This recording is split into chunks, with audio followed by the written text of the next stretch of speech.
How's it going, everybody? DB back with another Iowa State preview video. I know it's been a few weeks. There's been some stuff going on with the family, getting home for the holidays the last few weeks. I know Thanksgiving's coming up, but thankfully this week, able to have a guest on and able to do a video. I'm joined once again by Matt with two T's. Matt, how you doing tonight, man? Not too bad. I can't complain. There you go. Thanksgiving coming up, Black Friday coming up. Mhm. Fun times to be a Cyclone. Unless you were watching the game this past Saturday, not the most fun I've had watching an Iowa State Texas game. Certainly not the least amount of fun. There were some bright spots in there, but Texas comes away with a 10-point win at Jack Trice Stadium. Matt, what are your first reactions to that game?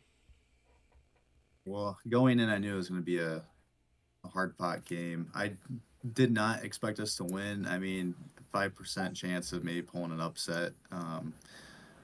My hope was that we would have kept it close. I mean, we did for the most part, if you take away a few things. But, I mean, I think it was closer than it looked. I mean, I don't know if you agree with that or not, but I feel like it was, even though we lost, it was still a step in the right direction. Yeah, I think the biggest part, as has been the case for a lot of the losses this year, just a really young team. Just a team that, it's hard to use that excuse when you're this late into the season because, even when you're a freshman this late into the year, you should still be used to football at this level. But, when you're playing against Texas and, it's the number 7 team in the country coming in, there's not a lot of guys that are familiar with being in that spot because number 7 teams don't come in every week. So, the Rocco pick, I thought that was really his one bad throw of the game.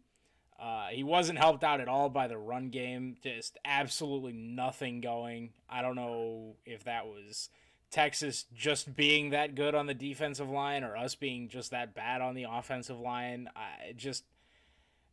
Your leading rusher was Sama with 11 yards, and he got 5 of them on one carry. So, Yeah. you're not helping out your quarterback at all there, especially a freshman quarterback in his first year, really. So, it's hard to win a football game when you run the ball 21 times for 9 yards. Yeah, I think we should probably attribute it to Texas's defense. They are a good team. They're number 7 for a reason, as much as I hate to say it. But our offensive line has shown to improve throughout the season, but it's not an elite unit by any means. Right. And especially when you're going up against Texas's defense, who throughout the whole year has just been shutting people down in the run game. And something's got to give, and obviously that's what it gave is our nine rushing yards the whole game. So I don't think it's anything because the offensive line was bad. It's just more so we were just struggling to get that run game going. Yeah, and maybe some of it is I did the math here, Matt. And Iowa State had 24 first down plays. And they ran the ball 13 of those. Now, normally, I'd be fairly okay with that split, 13 and 11. Mm-hmm. But when you run the ball 13 times on first down and you get 14 yards, you run it that 7th time and you're at 5 yards on first, like maybe there's something to be said about, hey, let's not run inside zone on first down. Mm-hmm. Now, yeah, I mean, I understand the whole running to set up the pass, but can't really do that when you're running for 1 yard a carry or less. Yeah. So I completely understand that. Yeah. Now, on the flip side of that, the 11 passes on first down, Rocco was 6 of 11. So 5 of his 8 incompletions were on first down. So it's not, but of those 5 incompletions, he started on first downs 1 for 5. And then as the game progressed, he got better and better on first down. His 6 completions went for 111 yards, 5 first downs, and a touchdown. So every completion that he had on first down was a gain of at least 10, and then the one was the touchdown pass to Sanders. Yeah, and So I mean, what was it? We had like almost 12 yards a pass, averaging yeah, that game, yeah. I mean, and the blueprint that's was right pretty there. good against. Like, Yeah, they should have just taken one out of the OSU game, yeah, game plan and use that. But I mean, you can only do so much. You can't. I yeah, mean, you can do full air raid, but I think, at some point Texas is gonna clamp down on that, and I yeah. don't think it would have been too good for us. No, I think that's fair. You don't want to have your freshman quarterback throw it 45 times. I don't think that that's Yep. generally a good thing. Um, Hmm. but you're kind of putting yourself in the pickle when you can't run the ball anyway. So, it was Yeah, kind of a pick your that's poison thing. I don't know if it was the right call to run it 13 times and pass it 11. Again, typically I'd like that split. That's not too predictable. It's not like we ran the ball 20 times on first down on Saturday. So, mm, hopefully, Kansas State's defense I don't think is Texas's defense. So hopefully there'll be more than zero point 0.4 yards a carry if we run the ball 21 times. hope so. You know, um, yeah, it was. Oh God. I'm just hoping for another repeat of 2021 where first play from scrimmage, that 80 something Yeah, yard Brees Hall just took run. it 80 yards to the crib. Man, I hope we have something to set the tone at the beginning of that game, because I Yeah, think, when we do that, like we have in some of these games when we're playing away from home, it seems like, if we do that, get the right footing under us, then they have that momentum throughout the whole game. Whereas coming flat in some of these games, like Kansas or Texas or what have you, then yeah, it doesn't bode too well.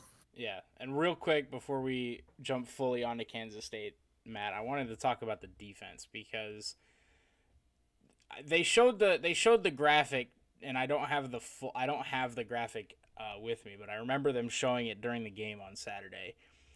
That John Haycock defenses at Iowa State give up like I think it was 8 points a game in the second half, and like 200 some yards in the second half, or like 150 yards in the second half. And so when you go into the Texas game and you're down 6-3 at the half, and you give up that kick right before the half, you're kind of thinking that you've got you don't want to say that you have Texas right where you want them because you're down 6-3. It's been a defensive battle, Yep. but you have faith in a John Haycock defense to make those adjustments at half, and it's not very often he gets schooled like he did in the second half. Yeah, I think one of those, honestly, I don't think it was him getting so much schooled. I think it was more so we had some mistakes that were being made, and I hate to say it, by a young team. I mean, when it sucks when Rocco throws a pick, then it just doesn't go good. Right. And getting a extra point returned back, that's not a good thing either. And then especially those special teams coverages, we're lucky those got called back. Yeah. Like, you know, so yeah, I still trust Hickok, but it just sucks when you have some of the guys that are hurt and they're out, and some of the true freshmen that are playing in the backfield, um, or even, I hate to say it, but like some of the walk-ons that can't, compete at that 5-star level in the backfield. Like, can't really have, uh, say like Ben Nickel trying to chase down Worthy. Yeah. That's not going to go so well. Right. So, you know, it's I trust Haycock and his scheme, But when you're playing a team like Texas, then it really comes down to talent on talent. Yeah, you can have that fight in you and whatnot, but I mean, if you have those guys on the other team, then it's going to be really, really hard. And especially when you make mistakes, you cannot make mistakes. Yeah. Yeah, and I don't want to pin this entirely on the defense because this unit's been Oh no, the no. catalyst the entire year and for much of the last 5 or 6 years. So I'm certainly not trying to just, say that the defense was the whole reason because you're right. You can't you get the what we scored a touchdown and got it within 6. Defense came out, forced a 3-and-out. First play of the drive, Rocco throws an awful interception. And you just can't have that. And then, you get down and you score and you go to kick the extra point and Sweat gets through the middle of your the middle of your line and blocks it and it gets returned for 2 points. And you can't have that mistake. And you're right about the special teams coverage. Mm-hmm. Worthy is you cannot outkick your coverage when you've got that guy returning punts. And It's like Cooper DeJean. Yeah. You can't. Yeah. You kick it to him, and it's gonna house it. 100%. And you're right. Iowa State was very fortunate that Texas, a block in the back that really the guy couldn't have even, if he would have not touched our guy, I can't remember who it was, but if he would have just not touched him, it wouldn't. I mean, that block had no impact on the play at all. He just did it. So Exactly. you can't have those mistakes against Texas, and talking about, I think it was Cyclone Larry tweeted out after the game or whatever, like there could be 20 guys come back next year. I mean, you could be looking at virtually the same, I don't want to get into NIL stuff and transfer portal shit because that's not for now. But if you're looking at this team bringing 20 guys back, Matt, there's something there. Mm-hmm. So yeah, there definitely is. Yeah, it sucks to not beat Texas their last time coming here before they take their extra 20 mil to get shit on by Georgia every year. But yeah, it's a learning. Football's a game of learning, and it's a game of inches. And Iowa State wasn't experienced enough and wasn't good enough, and that's just kind of how it was on Saturday. Yeah, and the last thing I'll say is, I'm been optimistic this whole season and whatnot, but you have to be. I understand the whole realistic thing, like I said at the beginning of the season, but realistically, like, yeah, I didn't expect us to win that game, but I was sure optimistic that we might come out with some grit and keep it close. Maybe pull off an upset. That's definitely never been off the table or anything. But right. If you just think of like, yeah, mistakes happen in the game. They'll always happen in the game. They'll happen during Kansas State. But if you just clean those up a little bit more, then just think of how close that game would have been. Yeah. At least at the minimum, they would have won by 5 points. So it would have been a 5-point game. Yeah. So it gives me some optimism, I guess, going into Kansas State a little bit. Yeah, for sure. I don't necessarily want to say that the game was closer because Iowa State made those mistakes, but Texas had their mistakes too. They had the block in the back, they had the holding on the touchdown pass. There were mistakes there. It was just Texas was able to overcome those, and Iowa State wasn't. So optimism moving forward as we get to Farmageddon. Which is, I didn't want to really touch on this, Matt, because I figured if we talked about it, we'd have a 45-minute episode. But the fact that Farmageddon is not a protected rivalry moving forward might be the single most frustrating thing about the new Big 12. Oh, yeah, it definitely is. And, there's some things that I could say about the new scheduling, obviously, but that would be a whole nother video. Yeah. But you're completely right. So, it really is a travesty, and I think it's stupid.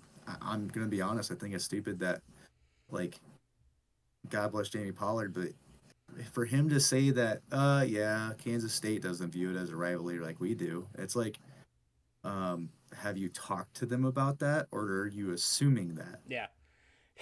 And Because I'll tell you so this, Matt. I'll tell you this, Matt. I don't know how much you're on Twitter compared to me. It wasn't just Iowa State fans that were pissed this game's not being played every year. It's oh not yeah, just Iowa State fans that are upset about this. There are 100%. certainly Kansas State fans. I've had a couple message me. They're like, "Hey, 2027 Big 12 championship game, book it. Let's make it Farmageddon." Like that's what Yep. this means to people. And the fact Mhm. that it's not, there's 4 protected rivalries in the entire Big 12 of what now Yeah. 14 teams, and you got 4 games that are oh my, Yeah, I get the holy war. yeah, I get yep, Kansas and Kansas State. yep, But to say like as much as I dislike Kansas State, uh I don't care if they have 2 protected rivalries. no, I mean, they've earned it. yeah, They've earned it throughout the yeah, whole history of the Big 12. So, yeah, um and I would even go on a limb and say that Iowa State should be a protected rivalry with OSU as well. yeah.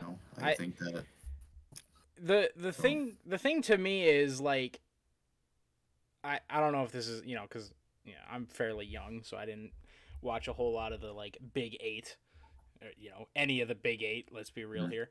But yep, like, part of what makes college football is the rivalries. So when you yep, have Iowa State doesn't have a protected rival, Houston doesn't have a protected rival, Cincinnati doesn't have. You have all these teams that don't get rivalry games, so they're not playing. They're not, Iowa State's not playing Kansas State every year. Sure, they're playing them 3 out of every 4 years, but you're not. That's I hate the Big Ten because I hate their scheduling.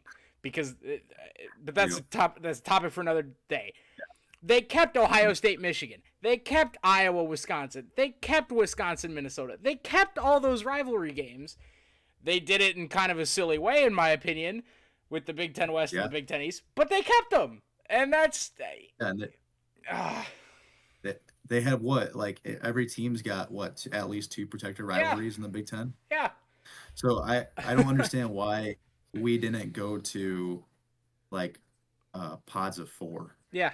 No, You I know, it could have easily solved so many issues. You could have 100%. had, uh, you could have had Iowa State, Kansas, Oklahoma State, and Kansas State all in the same pod, Mm-hmm. and that would have been fine, Yeah, and you would have, you know, but I don't know. I don't make the rules, and I wish somebody would have at least had some sense in them enough in the Big 12 to actually maybe put that on the table and yeah, consider it. It doesn't seem like they did consider it at all.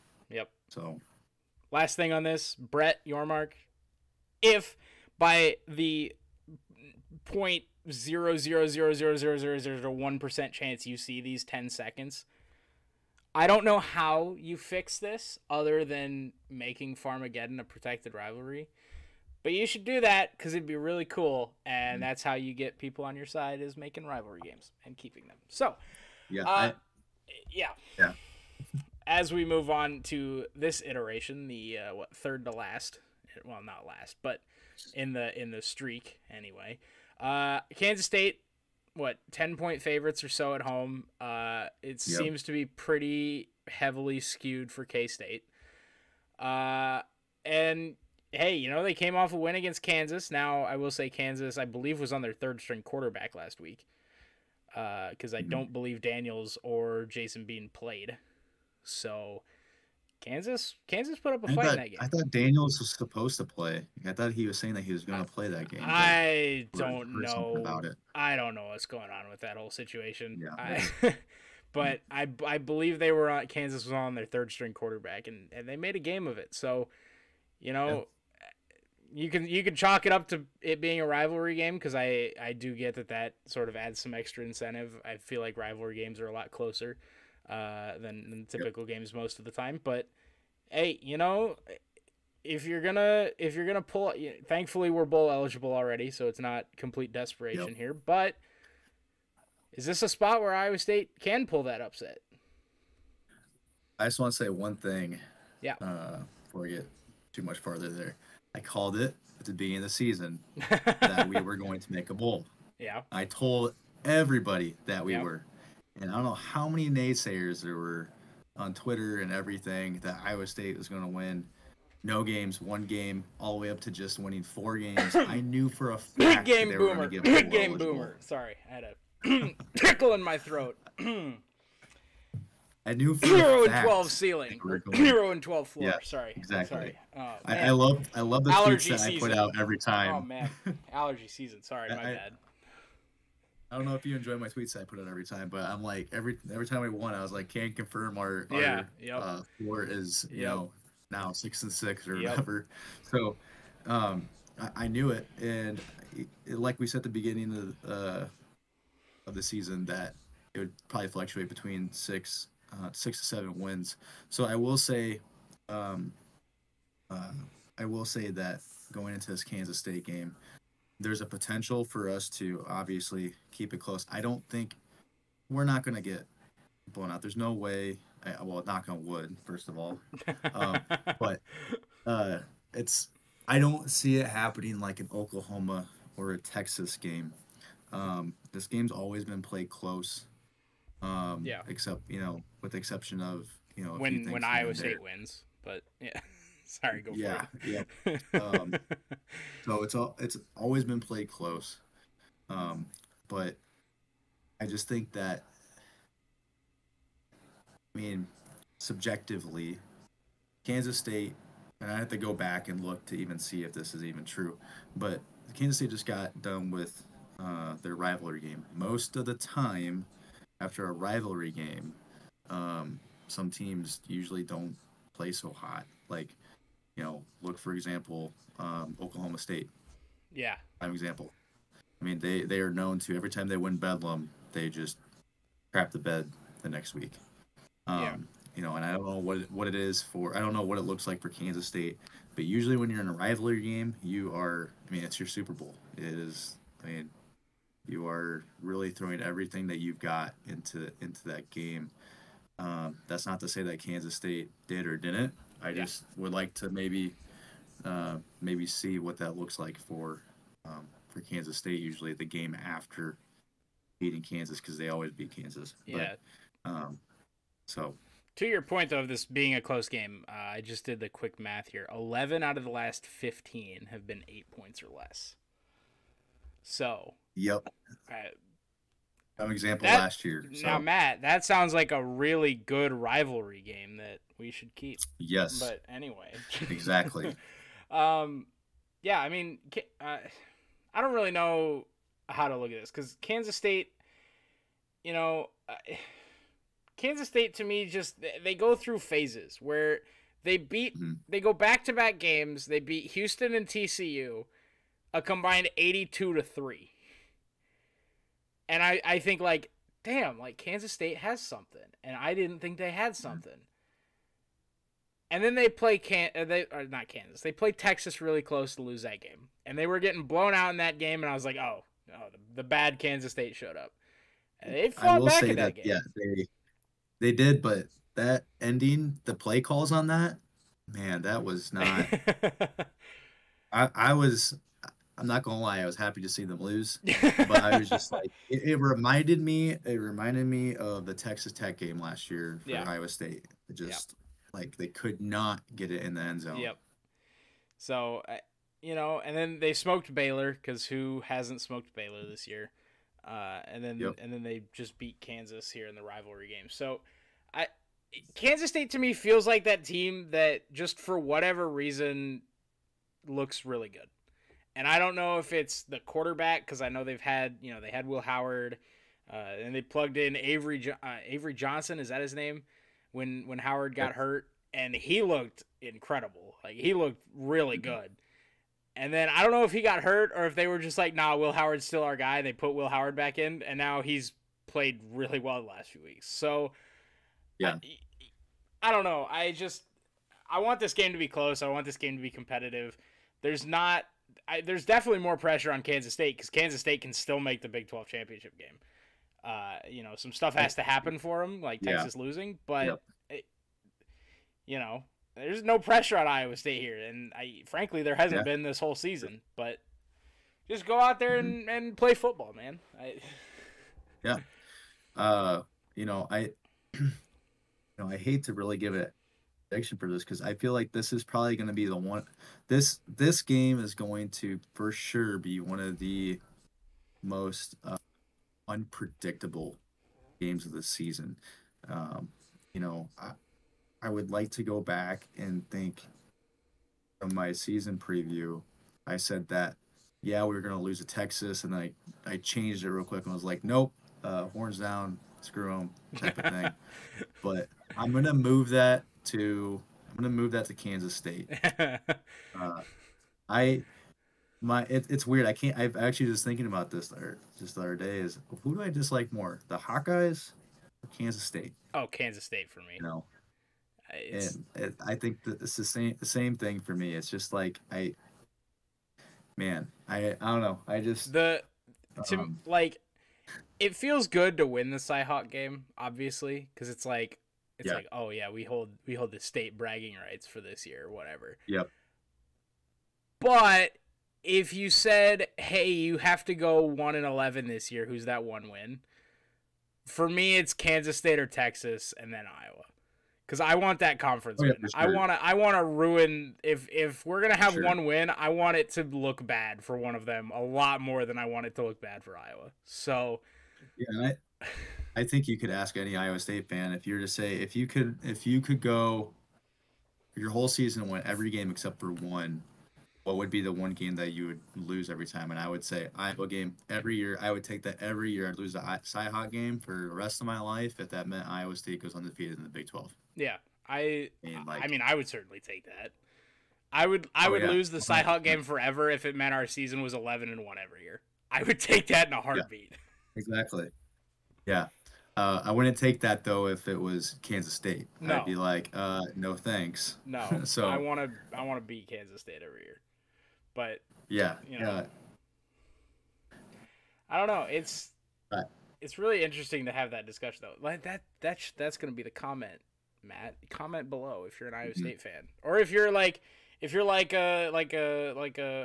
what's another, like West Virginia plays Pitt. Oh, they'll pick to beat Pitt, but Yeah, like yeah. if you got a non-conference rival, would you rather beat that non-conference rival if it meant going undefeated, or would you rather lose a conference game Mm, to beat your non-con rival? Comment down below. yeah. Um, I but yeah, I think it's funny though. Like you'll see on Twitter. I've noticed in the last few years, like I think it's the funniest thing when Iowa fans and Kansas State fans go at it, and I'm oh, just it's so like, this funny. is It's so funny. I love this is great. Tiger Hawk King. That's my guy right there. That's my Mhm. guy right there. Yeah, He shits shout on out to him. K State every chance he gets. It's hilarious. I love it. Yeah, I love it. it's like it's like a sibling. It's like a sibling. Exactly. Trying to fight the school bully for you. Exactly. You It's know. like like fuck the Hawks, right? But when K State's like fuck the Hawks, it's like no, you fuck off. Like no, that's my team to bully. You get the fuck off. Yeah, Like I yeah, feel like that's kind of how it goes, and in the same exactly. sense that it's like that for like Iowa and Iowa State and Kansas State, I feel like that's the hateful eight. Is like Oklahoma and Texas are like see ya, and then the rest of the hateful eight are like, no, go fuck yourself. Like Yep. we're standing on this, like go to hell. And I love that. And I think that that's part of what makes college football so good is like, you play Baylor and you're just fighting all the Baylor people every week. And then, all the weeks leading up to it and then all the weeks after it, you're like, oh, yeah, it's whatever. Like Cincinnati, pff, yeah, I love those guys. Like, but, you get to game week, it's on. So Yeah, I exactly. love that. And, Um, I love that with Kansas State and Iowa and Texas. Maybe a little bit less with Texas, yeah, but but yeah. So one thing I do want to hit on real quick yeah, is so can we talk about how unexpectedly good Rocco has been this season?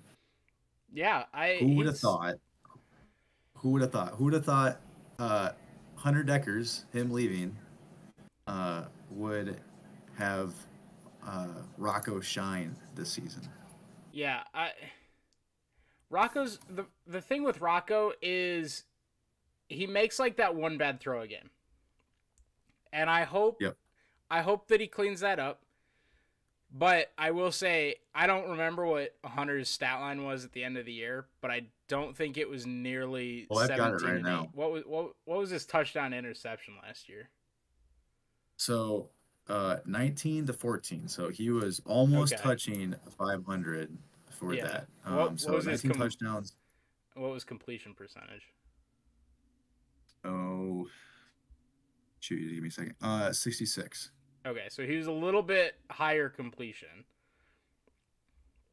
Yeah, but he was well, you also do it under. He was mainly throwing to X, throwing it who right. so He he was throwing X six really didn't yard. drop a whole lot. Well, he was also throwing like 5 yard shallow crosses on 3rd and 9 every time. So Yeah, when you're throwing the ball 4 yards, the completion percentage goes up a little bit. But I'll take 17 to 8 way more than 19 to 14. Holy smokes! oh yeah, easily, Like that's not even close. easily. That's not even close. Hmm. I mean, you turn the ball. That's 14 times. That's more than once a game. God. Yeah, Oh, Jesus. Hey, and just and looking at. yeah, go for it. Go for it. I was gonna say, just looking at, like, for instance, Will Howard, like he's a senior, right? But comparing like Rocco's stat lines to him, you know, just think Rocco's a freshman, Will's a senior, and Rocco on the season. Now, granted, Will was out, what, one game, I think. Yeah, Um, one or two. Yeah. one game. Yeah. So, granted that Will has 2,350 yards, with 23 touchdowns. Now you got to think though, like those touchdowns came in, fashion of like beating down Baylor, or beating down Houston. So, but he does have the same amount of interceptions as well. But I guess when you're slinging it for those many touchdowns, um, it happened too. But Yeah. I just think that I'm not comparing them by any means. Yeah. But I'm just saying that, like, Rocco's got potential. He's got a lot of potential. I think it's kind of hard to even try to compare them because Will Howard runs the ball so much more than Rocco does. Oh yeah, I mean, 100%. Will Howard's just a battering ram when he gets moving downhill. So, but Yeah, he's a big dude. as a passer, yeah, I mean, again, it's kind of hard to just straight up compare them, but the numbers are there. The potential is there. You turn down and you maybe make it one terrible decision every other game instead of every game, and then you just you build on that. And credit to Rocco. I believe he broke Purdy's freshman touchdown record. Yep, he did. But So, granted he's played every game, and I don't know how many freshmen Iowa State has that play every game, but hey, it's the first in a long line, hopefully, of really good years for Rocco, and hopefully he realizes what I think a lot of Iowa State fans know now, in that you don't need to be, he's got the long ball, he's got the deep passing, but you don't have to throw the ball 70 yards downfield. You can take yeah, that. You take what the defense gives you, and you can put together a really good year, and you can put your team in position to win football games. And, like I said, you just build on it. You maybe, you cut down, you take away 2 picks next year. You take away a pick and add a couple touchdowns next year. You maybe cut down on a couple sacks next year. Kind of hard to do that when you're already pretty tops in the league and not giving up sacks. But, yeah, he's good. He's got. Oh, we lost Matt, so I'm just going to... Did we lose Matt? I think we lost Matt. So I'm just going to kind of build on that, and I think the same is true for guys like Abu Sama, another freshman. So I hope we'll get Matt back here. I'll go ahead and pause the recording here, and then we'll get him back in for the last few minutes. Hey, he's back. Matt, we were just kind of talking about Rocco, and then I started to talk about guys like Abu Sama and Carson Hansen and Ben Bramer and just all these freshmen and all these younger guys that you cut down on that drop. You break that extra tackle next year, and you just keep building on that. And like we mentioned earlier in the episode, you bring 20 guys back. Maybe you don't bring 20 guys back, but do you bring 17 guys back? And do you bring 18 guys back? And you got yourself a team for next year. So I like where we're at, but I don't really know how I feel about this Kansas State game, because that's what we're all here for. Yeah, same here. It's, like I said, it's probably the most unpredictable one. However, I do have a feeling it's going to be close, but not a, hate to say it, but not a good close. Not, it's going to be one of those cardiac games. Well, Yet again, we wouldn't be the cardiac clones if there wasn't any cardiac in it, Matt. Come on now. Yes, that's true. So, real quick, I'm just gonna run through some of these stats for Kansas State just to give you just an idea. So their third down efficiency is almost 50%. So Iowa State's gonna have to keep that in check, and especially their fourth down efficiency is 45% almost. So that's pretty alarming, So don't let them get to 4th and 1. It's what I'm hearing here. So yes, but they're about 7 for 16 on fourth down efficiency. So that's got to be a key on defense. And what's gonna suck is I just hope in the first half we're not letting them get hot, because if they do, it's not gonna be game over. Yeah, Kansas State is very much a snowball team. They get that first touchdown. Yeah. If they get that stop on defense and they get the ball back up 7, they just keep rolling. And it's really hard to stop that snowball once it gets rolling down the mountain. And that's really what worries me in this game is we've had those halves where we come out against BYU and we just immediately score 10 points because BYU gives us 10 points. And then we split that, and we have games against Kansas and Texas where the offense does absolutely nothing the first half. Now, again, credit to Texas's defense and credit to Kansas's defense for making some plays. But the offense just does nothing in the first half. If you do that against Kansas State, it's going to be just like those two games. You're going to be behind. You're going to need to score late.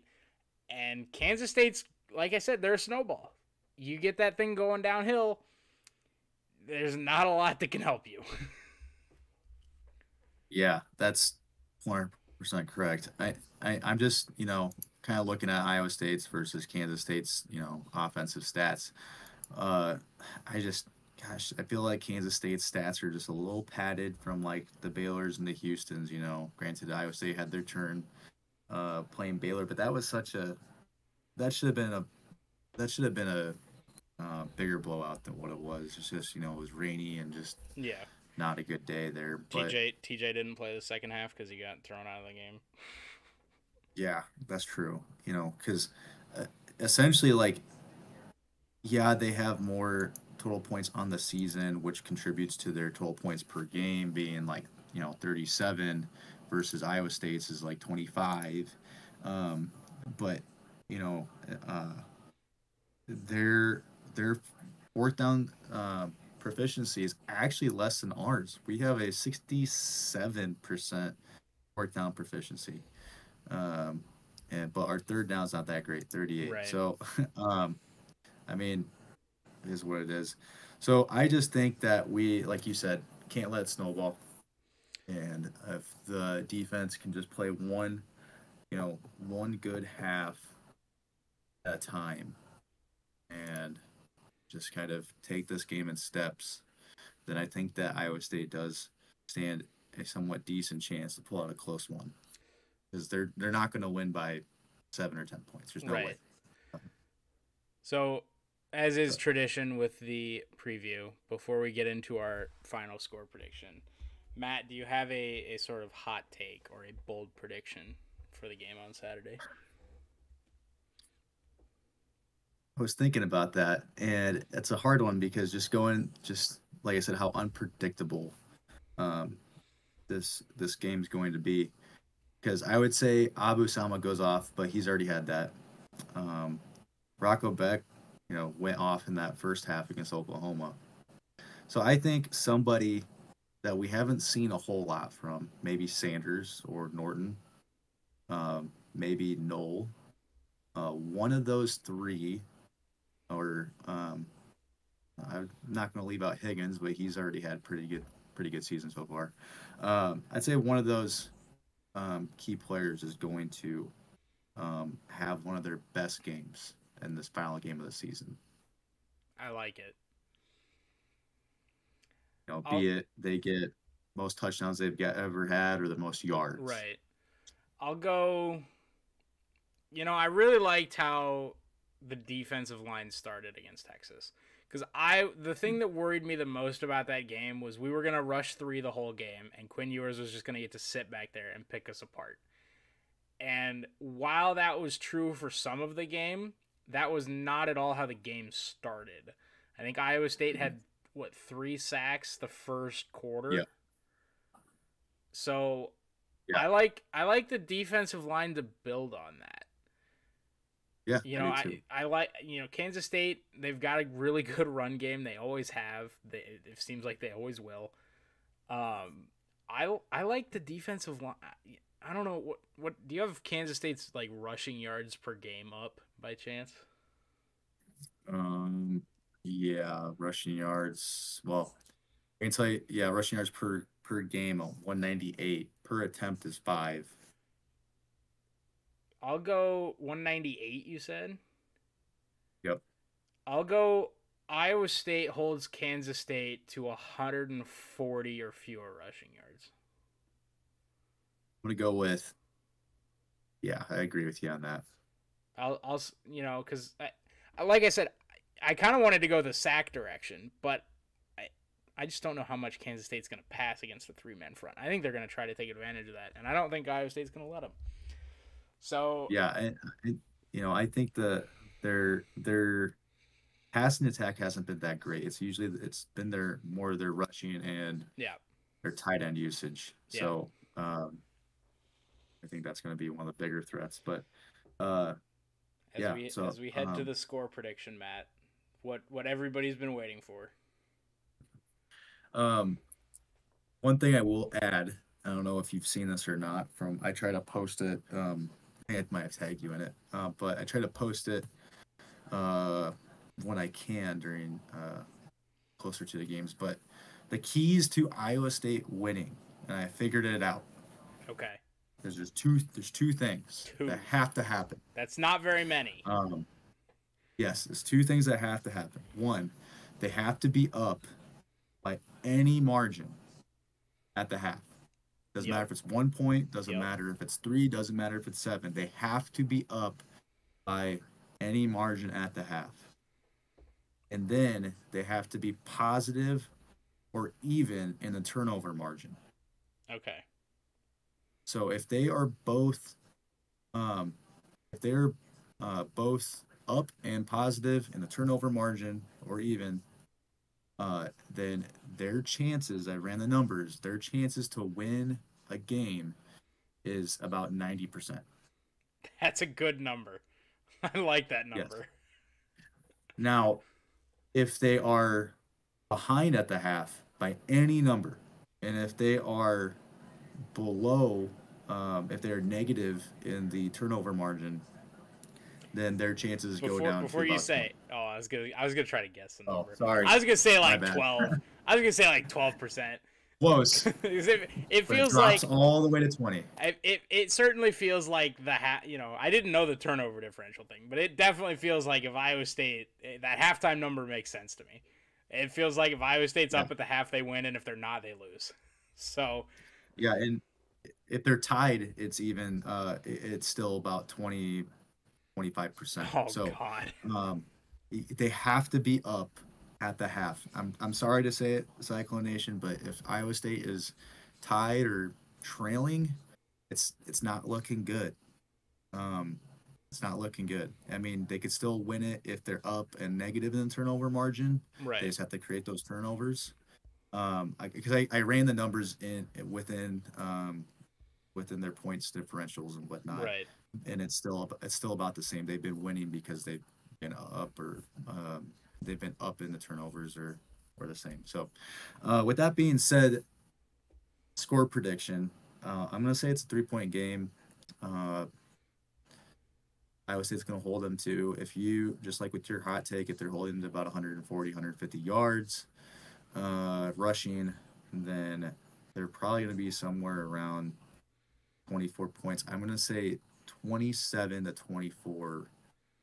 Iowa State pulls it off to 7-5, and my prediction holds strong, like I said at the beginning of the season.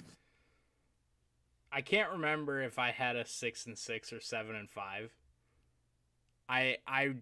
I think because I don't think I had us needing to win the last two to make a bowl game, which makes me think I had us 6-6. But I don't remember. I don't remember back that far. So, yeah, this this feels like a game where I don't know how often Iowa State scores on the opening possession, but if there was ever a time to do it, it's this one.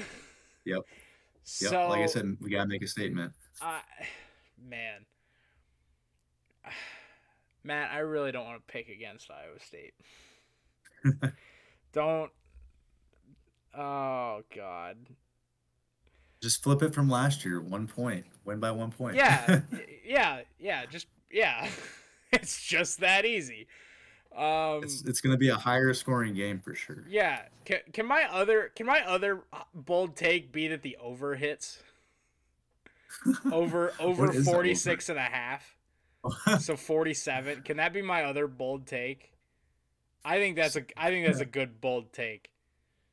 Oh, I'm gonna go Iowa State because what? Okay. Well, 27-24 the over would hit. So but I won't copy you. I'll go 28-27. Okay. And just because I like to be spicy and I like to be fun, Iowa State's gonna block an extra point, and that's gonna be the difference. They're gonna get revenge. Their kicker misses it. They're gonna I didn't want to give anybody PTSD, but they're going to get revenge from Texas blocking an extra point this past week. Iowa State's going to block an extra point, and they're going to win by 28-27. Because I like to be fun, and, last week we had horns down. I don't know. I know they do like this dumb, WC thing. If we put that upside down, is that, Wildcat down? What do they say? They say EMA or whatever, but it's instead of the W, the W, it's an L. Yeah. Yeah, we'll go with that. So there you have it. Iowa State's going to win. A close one, finally.